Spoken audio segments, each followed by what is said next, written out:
Okay. Hey guys, this is Ed from Mission Ed Possible, and with me I have Wyatt. Welcome.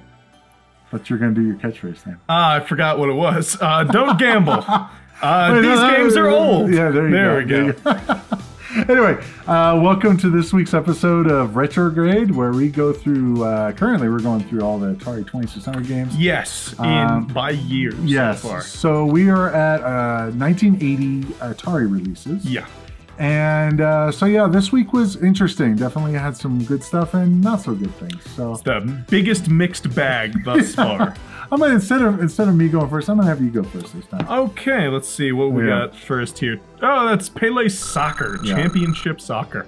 Yeah. So this was a fun one, actually. I had a lot of fun. This is another one of those sports games where it captures the kind of energy of everything without having to actually sit through the sport if you don't like it, because a lot of sports I don't love watching. Sure. But a lot of sports are fun to play. And as a soccer game, this was a lot of fun. I thought it was cool the way moving all the guys at the same time can still be difficult, like it is in many of these games, but because they all move in a unit, you're basically moving the unit, and that feels better. That feels much easier to control, because it's like, yeah, I'm moving this triangle of men, as opposed to just everyone's moving all over the place in the same way, but it doesn't make any sense. Right. I truly felt like this had a good feeling to it. It's kind of, I don't know if you're really conveying in the video how it feels to play. It just felt like when you had the ball, you could move it around pretty well and you could kick it, and it just felt a lot better, and in a lot of ways a lot better than a lot of the other games that we played, especially the sports games. It had, and it's really hard to kind of quantify why it felt better, but it just did. And the fact that you're able to kick it into the goal at an angle, and you could do all these things, and it was just fun. I thought they did a really good job on it. So the interesting thing about it is, and I mentioned this during the cast, but so it was originally called Championship Soccer.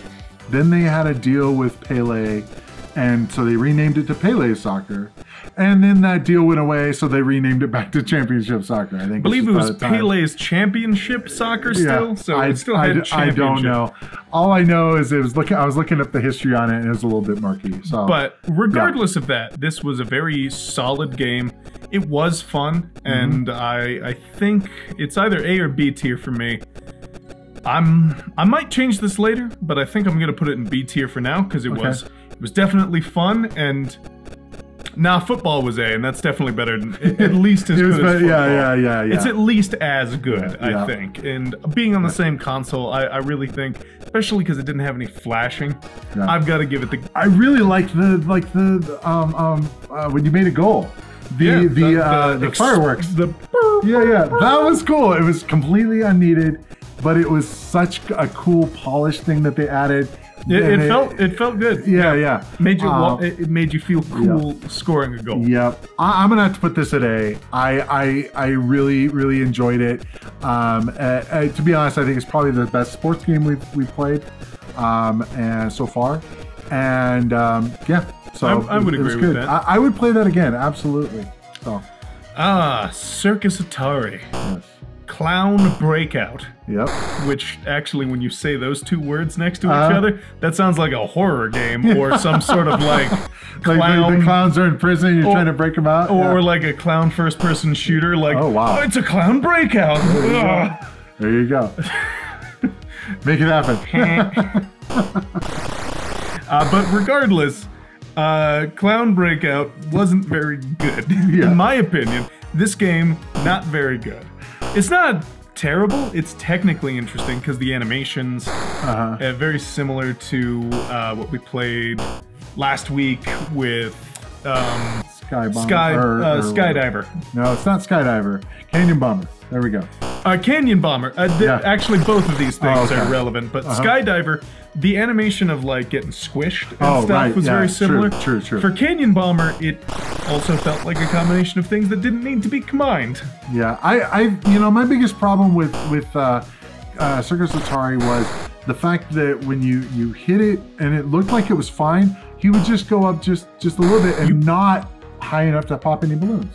It is, I think, a failure of the game that you can't get him up there at least every other time. Yeah. Like, if you've got to bounce him once and then the next time they bounce, they hit every time, that's one thing. You know, it's fine to try and make you do a little bit of a balancing act. Right. But we would go like 4 or 5 times. I mean, like 6 times at one time. 6 or 7, and yeah. it was just, boom.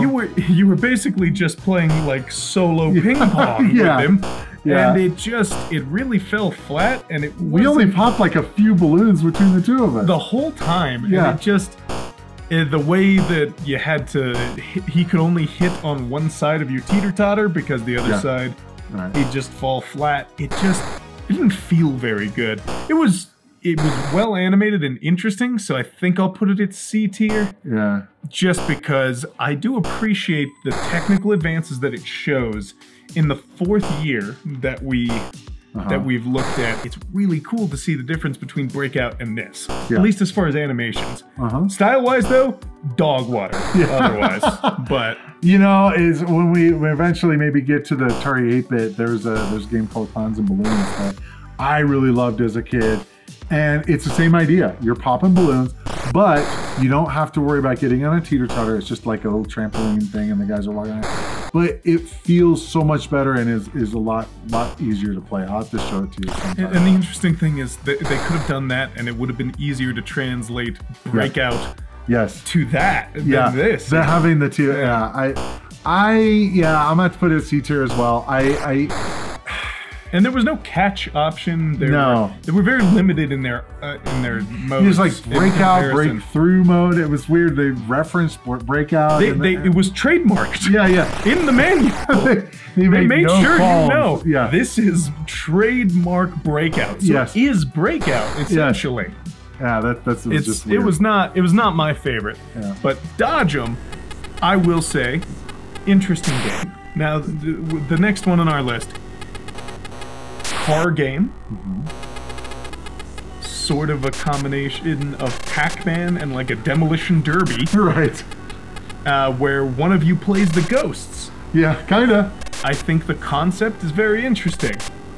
I think as far as controls though, it's hard to know which guy you are right at first. That was a big one. That was a big one. Knowing, and the problem is because you start off and you have to make your decision if you're going to move or not. You have this time where you don't even know who you are, and you're too close to the first intersection to transfer over right away. Right. So you'll blow past it no matter what because it's hard to get that timing down. Even though the colors change, it's easy. I felt like it's I easy was to lost. forget. It's easy to miss it. And it was okay. I gotta say, I think it is more creative in some ways than Circus Atari because it was trying something new. Right. And I gotta say, asymmetric Pac-Man. Kind of a cool idea. I would play asymmetric Pac-Man where you have 4 people controlling the ghosts. That'd be great. That would be very interesting. I like that they were trying to do something different. It wasn't just a lot of these games, they take either an arcade game or a analog to a real world thing and put it into the game. And this was something different. It was the originality is appreciated. It was definitely it was original. I'm gonna put it C, but I'm gonna put it a little lower than Circus Atari. I felt like, again, the fact that you can lose your place on who you are.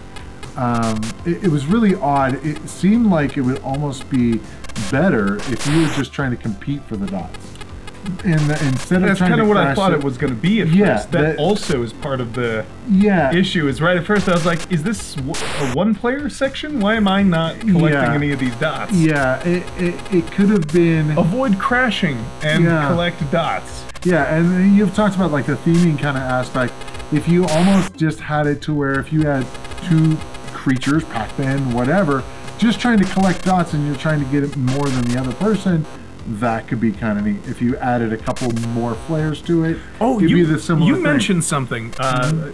When we were in the stream, you mentioned that we looked like bugs. Yeah. And bugs scurrying around competing for food, and like one bug only eats the other bug or something. There's a way to theme that is better than car drives around and picks up donuts or the theming of it was weird. What is he picking up? If they had done it to where it was just bugs, or something eating food. Man drives around to collect cigarette butts. Man who loves littering tries to stop him. There we go. Now that's a long title, but you could probably you might have to workshop that a little bit. Yeah, it's all right. It's like those there's a lot of those Japanese anime and stuff that have really long titles, and then they just say the first word, and you're like, oh yeah, I know that one. All right, next up, golf. All right, golf is going to be difficult for me because I'm either like, golf is low. This sucked. Yeah. This was not fun. I didn't have a lot of fun with it. No, this is basic math. This game, I was stuck in a corner and the ball lodged itself into the blue environment. At least in miniature golf, you could have gotten it out by hitting it against the wall. Yeah, but no, there's no way. It's impossible to aim in that game almost at all. You can like do a Looney Tunes wind up and smack it. It'll go nowhere and backwards at the same time. And it just felt bad. I think for me, the only saving grace was the graphics. The graphics look kind of cool. I actually had a little tree, and you can tell what everything is.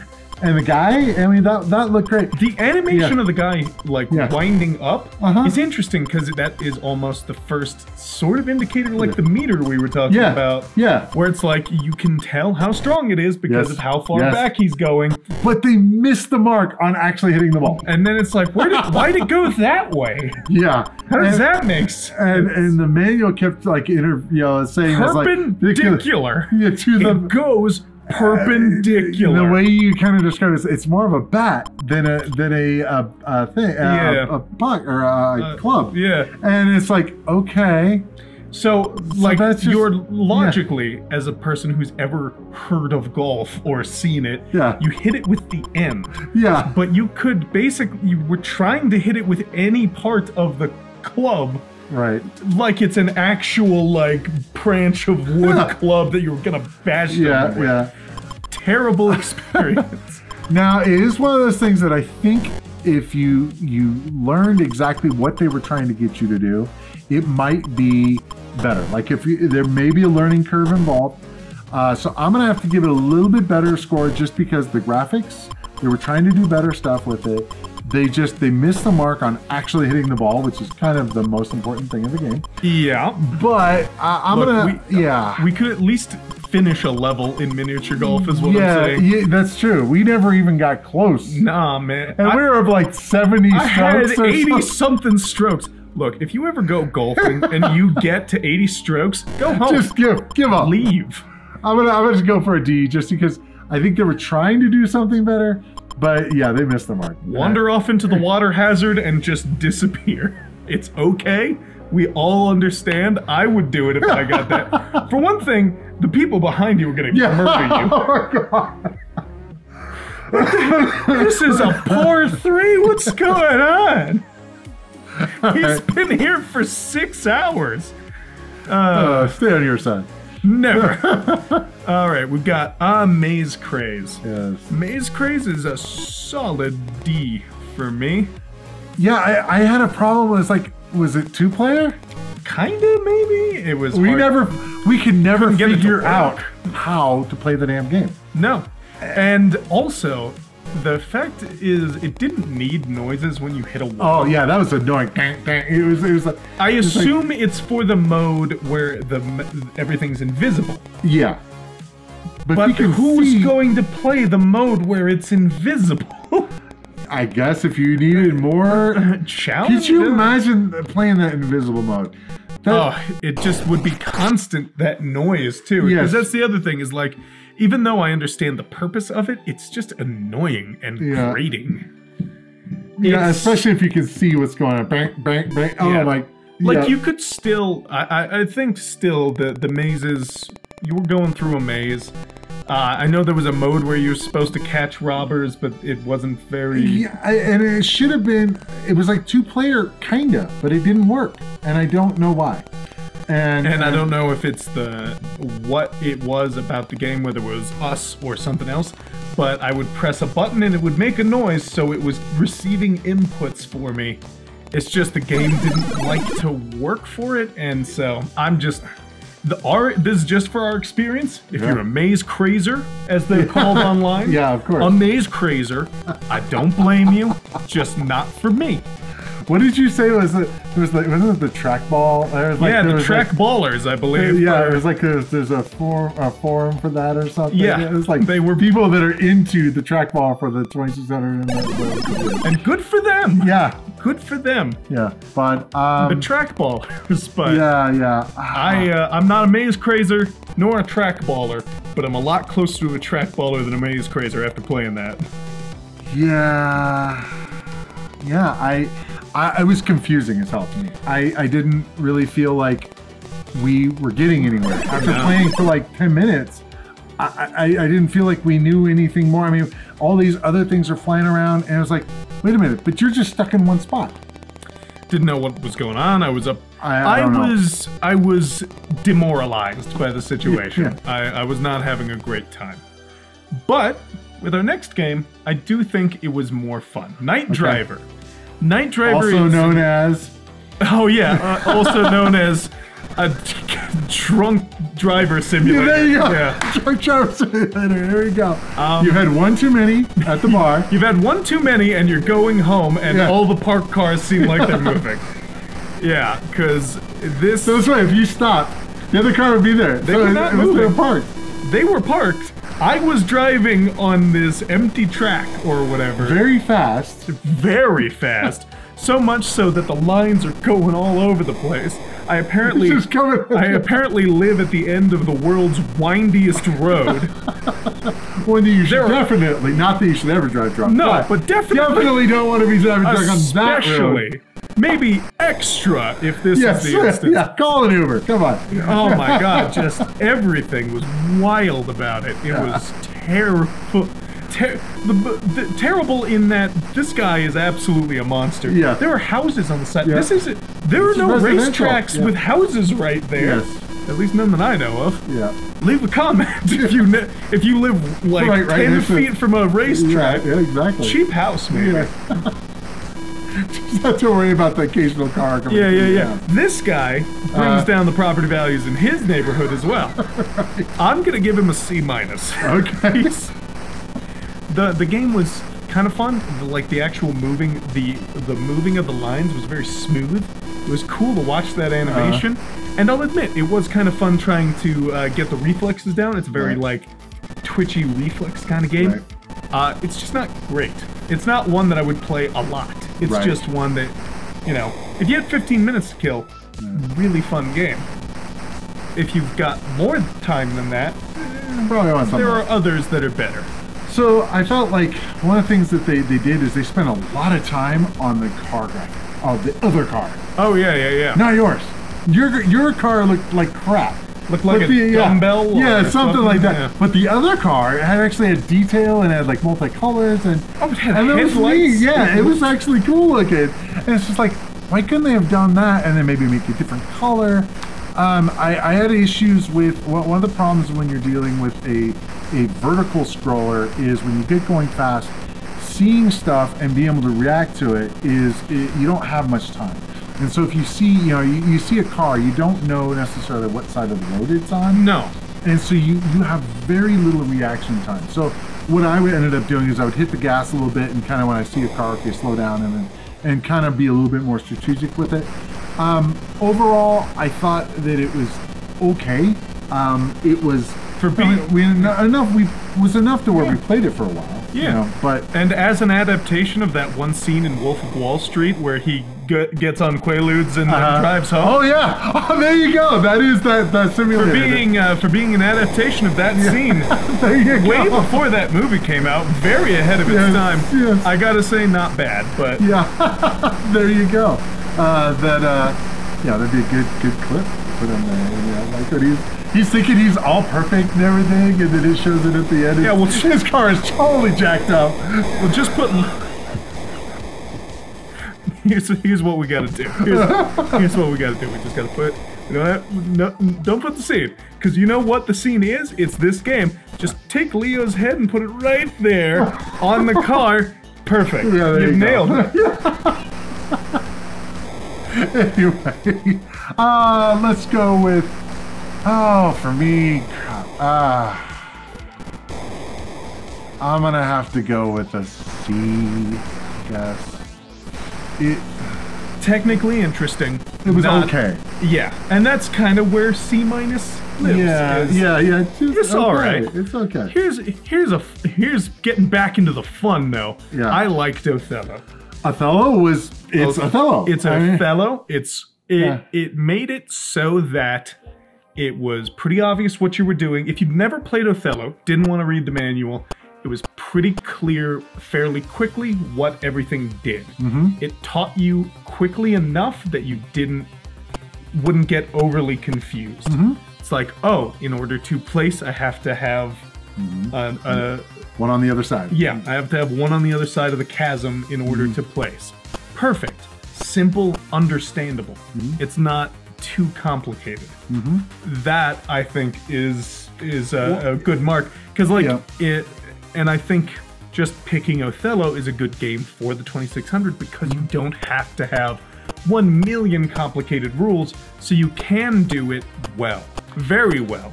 Whereas some of the games, like, with video chess, which we looked at before, and backgammon, they're so complicated that it seems like maybe the system is too limited to make this work well enough that I'd rather play it, but I won't lie. Since Othello isn't necessarily the most common game to just pull out of your cupboard. I got one. All right, good for you. Here's the thing that's interesting. Why don't you go play Othello? Here's the thing. We talked about a little bit about would you rather play the actual game? Here's the thing on Othello. It's actually kind of a pain in the butt to play it on the real one. It's because you gotta flip every single one that you do that. This was a better experience than. Not always. Of course, playing Othello, there's something satisfying about flipping them. But this is the sort of game where, like I said, I would, if someone was like, "You want to play Othello?" I'd be like, "Yeah, I got some virtual Othello." Yeah. This is the kind of game that is like, yes, I would actually probably rather play this sometimes. Maybe not always. Maybe not.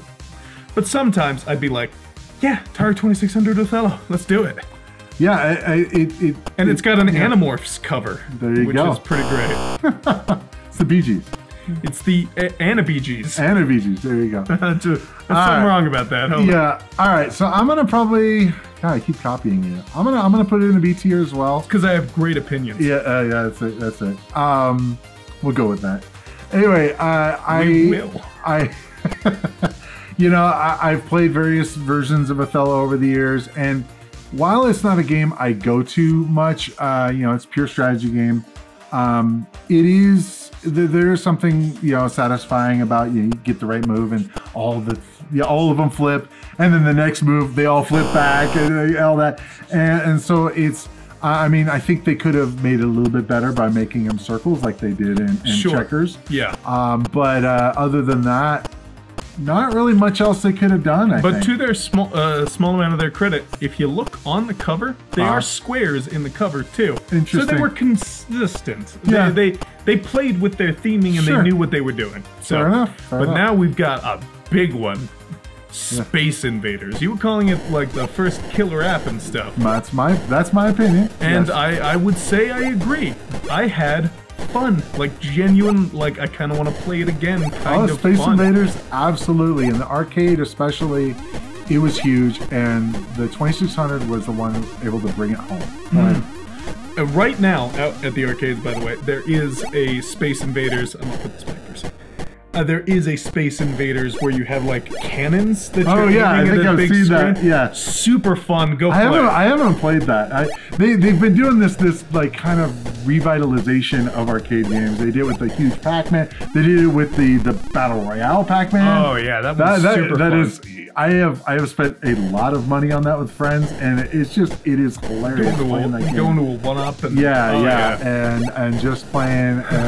It's fun. It's fun. It's fun. It is. They've been doing that a lot. They have like the big Galaga. They have, the huge. So they've been trying to take these old classics and kind of try to revitalize them and make them new again for people. So. Space Invaders is I gotta put it either at definite best A or S, because it's, you know what, just in all the fun I had with it, and the fact that despite it being slightly more limited than the arcade version or other versions I've played since, it's just so solid that I want to go back to it. I really do, even as bare bones as this one is in comparison. To be honest, but to the arcade, the original arcade, it's not. It's very much. I just know that, like, with some of the colors and stuff. Here's the thing that's funny is in the original Space Invaders. The very original. Yeah, it's black and white, and the only reason why there's color is because they actually put an overlay over the screen with colors. So what's interesting is like you would have on the bottom, color. With the bottom it would have like where the shields were. I think it'd be green. They had red on the top where the UFO would be, and so it looked like it was in color. But then when the Space Invaders got too low, they'd turn green. It's like, wait a minute. So what's funny is if you see like an emulation, it would actually show them just being black and white unless you had like an overlay or whatever turned on. But so it actually added. It added some more stuff than the arcade. Then I will retract that. Yeah. I mean, I gave it S already. Yeah, but no, I will... that's the original one. Based on what they were going, yes, there have been different iterations. There's the Space Invaders, like Deluxe or DX. They've done different things with it, but truly, I mean, I'm sure just putting it on like the 5200. Well, it's funny is I've played on the home version and all this. They're not much different than this. I think they have more colors on the Space Invaders, but But otherwise, the thing that they hit all the checkboxes on this game in that the action is really smooth. There's no flickering. There's no everything works the way you expect it to work. The only thing is, and this is part of the game, is the shooting. If you shoot and you miss and it goes all the way up, it's excruciatingly long time until you can shoot again. That's just an element of the game. That's not even that's a design decision. You know what? You're right, though. Actually, basic math. There you go. I've convinced you otherwise. I don't want to spend time waiting for that bullet. I like all the variations. I love the fact that you can have two-player. That wasn't a thing in the arcade of having two-player co-op. Sure. That, have we seen a two-player co-op game on the 2600? I will say no, we haven't. One person move and one person fire. That was surprisingly fun. Yeah, it was. I know you were going, oh, this is gonna be horrible. I think you. It was difficult at first because it's trying to get mentally, like we were talking about. It's having someone else aim your gun for you. Yeah. But it was still really interesting. We actually did pretty well on that. I was beat like 3 or 4 screens. I loved all the different variations. Not that I would play it all the time, but all the different. The variations added something. Yeah. The invisible mode. I mean, if you want a challenge, there you go. You know what? You're right. I'm taking this back down. You just keep threatening that. No, to be honest, I know that it was one of those that was a major seller for the 2600. I truly feel like this was the game that sold 2600, at least at the beginning of. This is 1980. This is 4 years after the system came out. I know that the system was popular, but this is, I think, where it became mega popular. Pushed it over the edge. I have to give this an S. It was one of those that, you have to, if you have a 2600, you have to have this. Oh, yeah. Steeplechase. Oh, yep, I remember it now. It took me a sec. I was like, there were enough games this time, and I was like, what did we do in Steeplechase? We race horses. Yes. I gotta give that it's either a low A or a high B, because that game was fun. It was enjoyable. I really like the character. I'm gonna put it at a high B. Okay, I think, fair enough. Because it was fun, but it's not one that I think I'd go back to a lot. But I liked a lot of the personality it had. The jumping was fun. The fact that you got faster as you got further along was interesting, because it was like, it increased the tension. It made you actually interested. Yeah. It had an interest curve, which a lot of these earlier games that we played didn't even really have. It's just like, Yeah, it was an interesting thing that I wasn't expecting. I wasn't expecting the horses to get faster.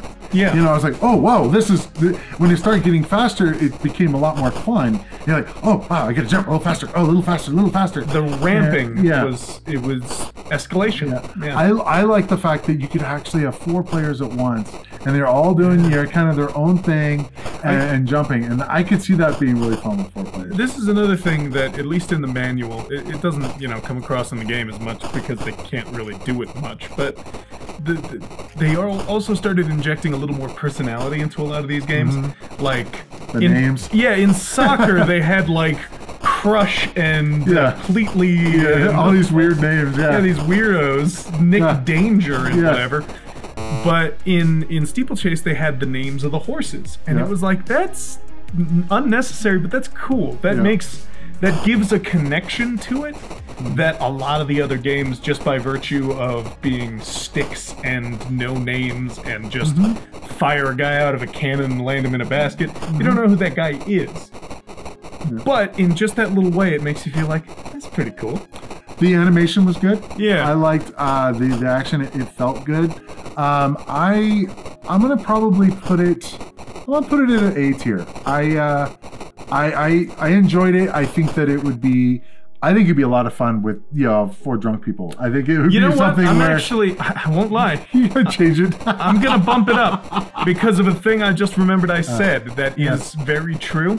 That's a game that they could put into a Mario Party as a mini game, and I would absolutely love it every time it popped up. Yeah. Even more so, and now that I think about that, it was like, I want to play it more, because that's what that means. Yeah, right. Pele Soccer was fun.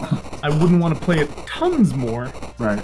But Steeplechase, actually, I'm like, that's one I would put that in my minigame rotation. If fair enough. That one's. I liked, it was fun. I only played it a few times, but I felt like it was one of those that once, like the second time, I'm like, okay, I was really trying to race against you. Whereas before I was just doing my own thing, and when I wasn't really paying attention to what you were doing. But when we were neck and neck, it was like it created. It was the tension. Yeah, it's like, oh, we gotta get faster, and I could just imagine that with 4 players. I could see it being way cool. He was just like, and like people screaming and stuff, just over a 2600 game. Yeah. Okay, next up. Oh, Stellar Track. This one's one where watching you play it, I gotta say, it's an ambitious game that it's an RPG in a lot of ways. It is an RPG with. It's a text-based adventure almost. It's different than everything else we've played so far. Yes. Everything else I could kind of point to the other things that are like, yeah, this one's pretty much like this with that, yeah. Yeah, even like Circus Atari and Dodge 'em, they've got their own unique elements, but it's like, it's a Pac-Man and it's a this and it's a that, and it's... You can describe the game in terms of another game. And while I'm sure there are games like Stellar Track that I could do that for, there aren't a ton, even now. At that time, there weren't at all. You got to go way into the future with like FTL if people have played that. Well, Star Raiders was very similar to that, but we haven't seen it yet. I haven't played that one, but it's not out yet in our years. Yeah, that's something to keep in mind. That's true. We are going based on what the years that came out.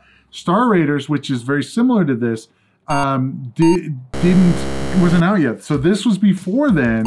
This is really just kind of like Star Trek in a game. And that was cool. Yeah. And like I said, my only other experience is with something like FTL, which has a little bit more, but that's because it's way, in the future.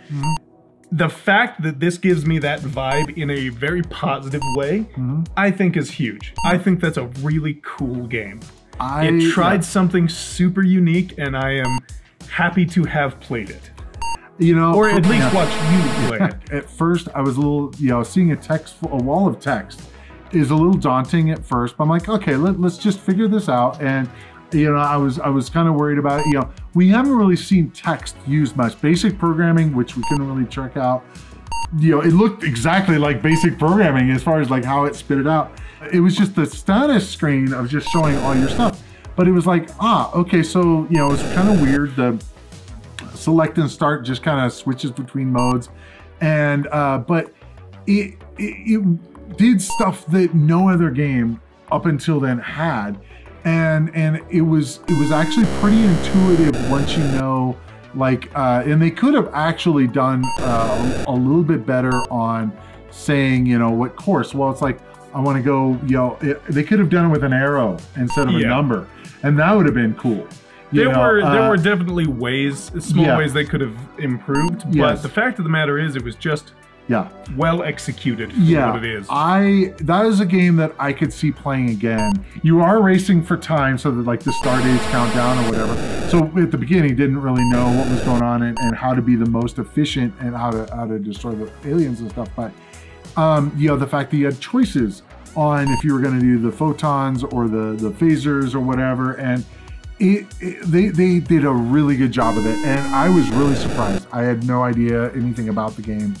I'm gonna put it at S tier, but I'm gonna put it below Space Invaders.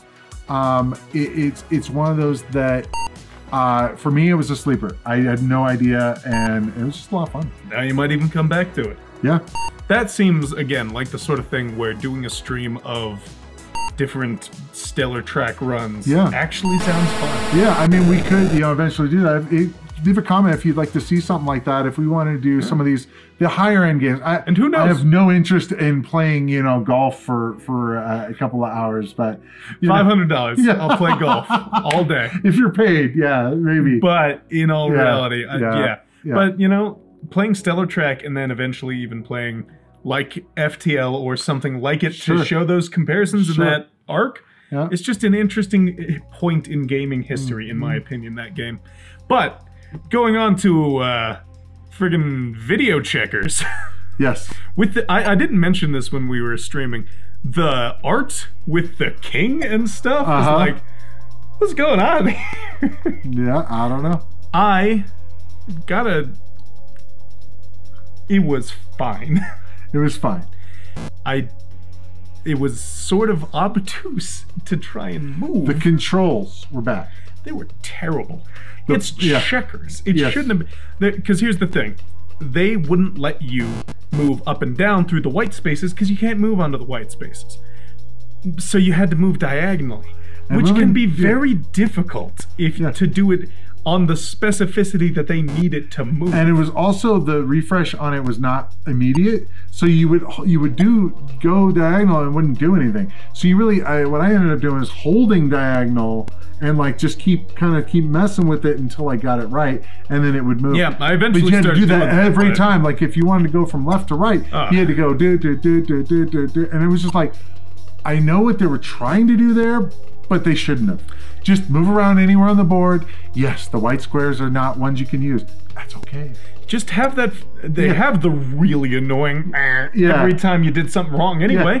Just don't let me move there. Yeah, exactly. You already they already programmed it to stop you from moving spaces you're not supposed to go. Right. Just do that for the white spaces. Yeah. It's fine. Yeah. Calm down. It's freaking out. Someone is on the white square. We can't have that. Yeah, it's impossible. Ridiculous. Yeah. So I would rather play checkers. Yeah. That's fair enough. One of those. For me, I like the fact that they actually had round checkers. That part was good. The graphics on it were good. The controls were horrendous.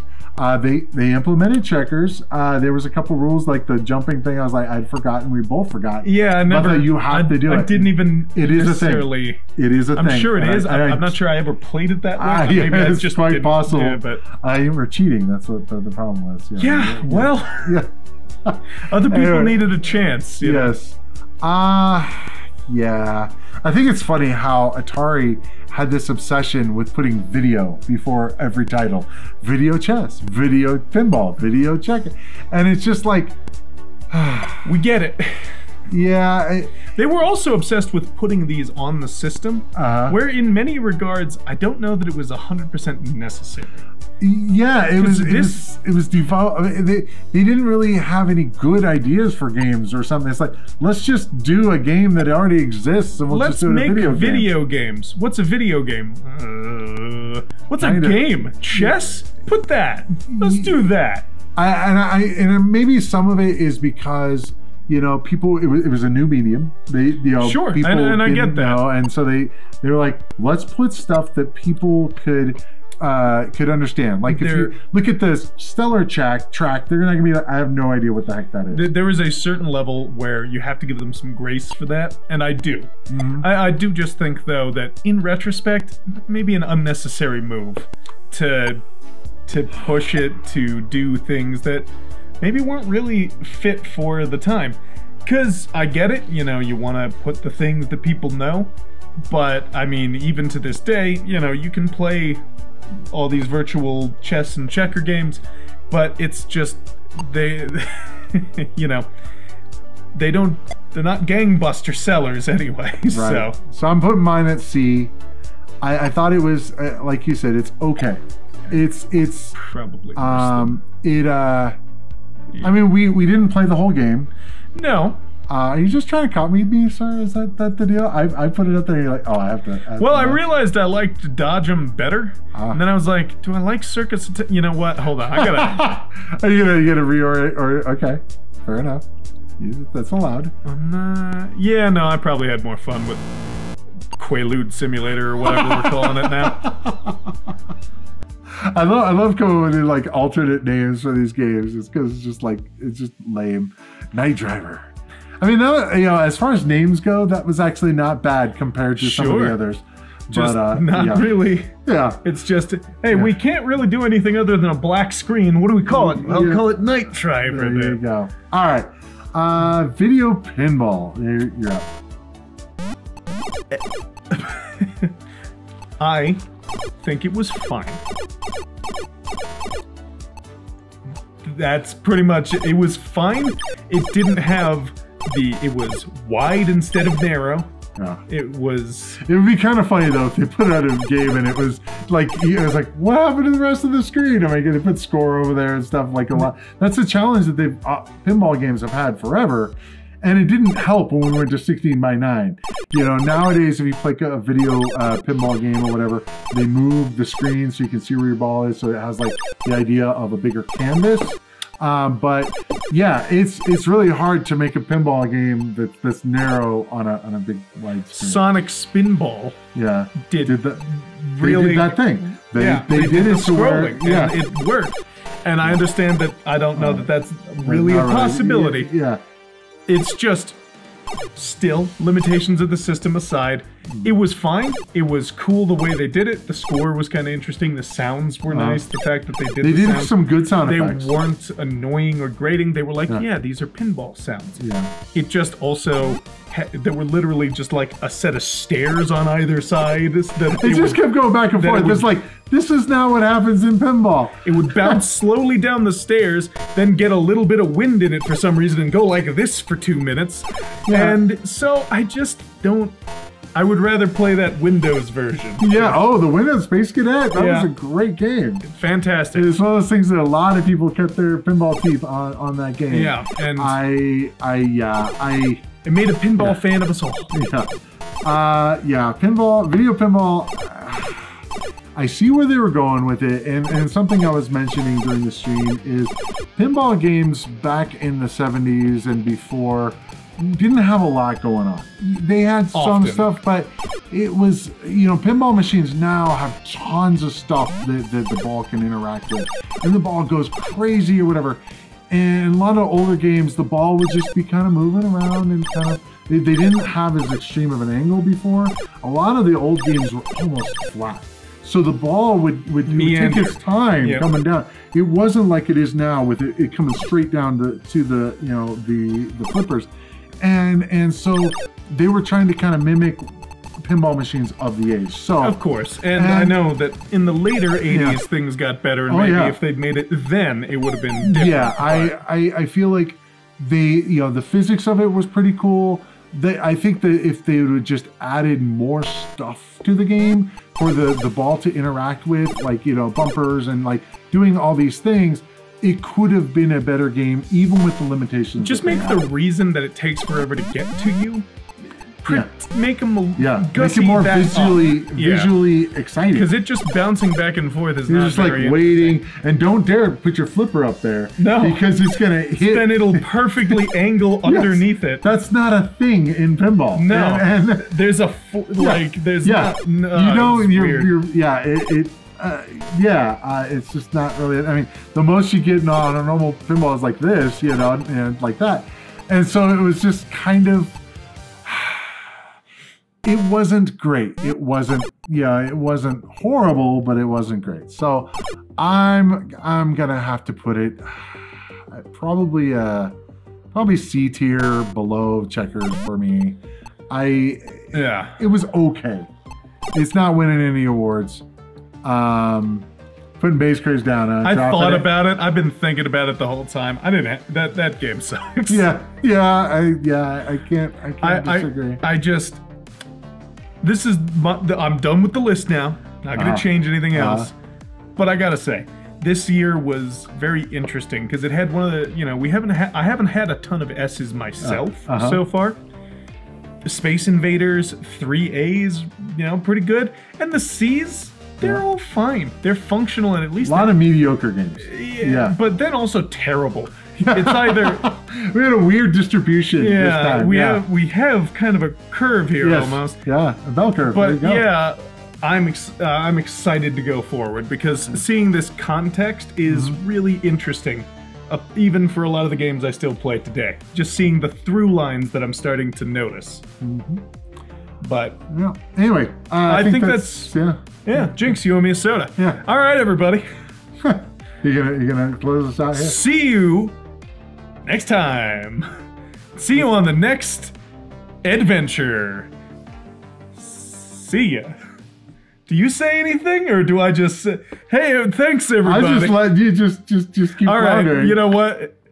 Roll credits. I'm out of here. Here's how you do it. See you in the next adventure. Take care.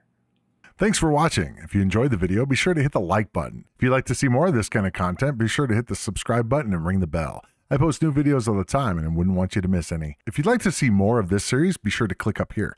And if you'd like to see something else, be sure to click up here.